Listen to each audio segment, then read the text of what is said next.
Assalamualaikum warahmatullahi wabarakatuh. Halo teman-teman, kami dari kelompok 2 dengan saya Nanda Safira dengan NIM 2410111038. Perkenalkan, saya Nabi Yusuf dengan NIM 2410111039 dari Fakultas Hukum kelas B. Saya Adi Mahendra Setiawan, NIM 2410111037. Sebelumnya perkenalkan, nama saya Siti Aniza Murnidia dengan NIM 2410111036. Baik, dengan saya Yuliana Triandini dengan NIM 2410111040.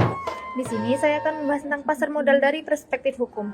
Pasar modal memiliki peran penting dalam sistem perekonomian nasional karena menjadi sarana perhimpunan dana jangka panjang.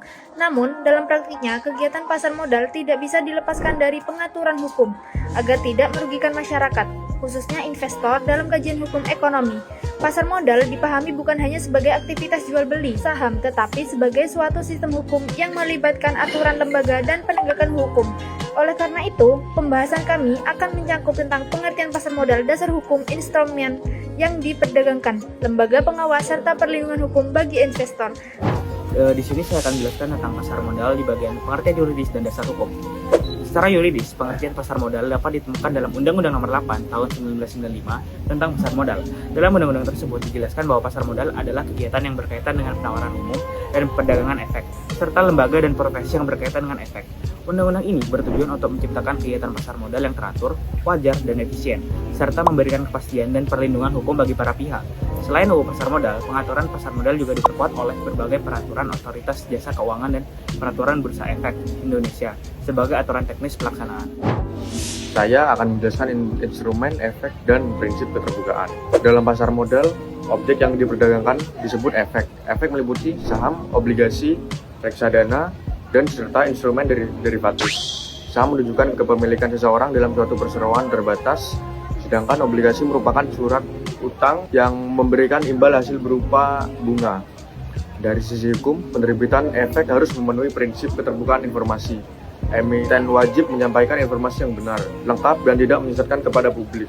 Prinsip ini penting untuk mencegah praktik-praktik melawan hukum, seperti penipuan, insider trading, dan manipulasi pasar yang dapat merugikan investor. Di sini saya akan menambahkan beberapa materi tentang pasar modal, yaitu lembaga pasar modal dan pengawasan. Pasar modal tersendiri melibatkan berbagai lembaga dan profesi penunjangan seperti Bursa Efek Indonesia, perusahaan efek, manajer investasi, dan lembaga penunjangan pasar modal. Dalam hal pengawasan, Otoritas Jasa Keuangan atau OJK memiliki peran sentral. OJK berwenang melakukan pengaturan, pengawasan, pemeriksaan, serta penegakan hukum di bidang pasar modal. Kewenangan OJK ini bertujuan untuk menciptakan iklim pasar modal yang sehat serta memberikan perlindungan hukum yang preventif dan represif bagi investor apabila terjadinya pelanggaran. Di sini saya akan melanjutkan materi dari kelompok saya, yaitu tentang pasar modal. Dalam praktiknya, pasar modal dibagi menjadi dua, yaitu pasar perdana dan pasar sekunder. Pasar perdana merupakan tahap penawaran umum pertama kali kepada masyarakat, di mana dana hasil penjualan efek masuk langsung ke emiten. Sedangkan pasar sekunder adalah tempat perdagangan efek antar investor. Dari perspektif hukum, kedua pasar ini sama-sama harus tunduk kepada peraturan perundang-undangan yang berlaku. Sebagai kesimpulan, pasar modal dalam perspektif hukum tidak hanya berfungsi sebagai sarana ekonomi, tetapi juga sebagai instrumen hukum yang menjamin keadilan, kepastian hukum, serta perlindungan bagi investor dan pelaku pasar. Sekian dari kelompok kami, kurang lebihnya mohon maaf. Wassalamualaikum warahmatullahi wabarakatuh.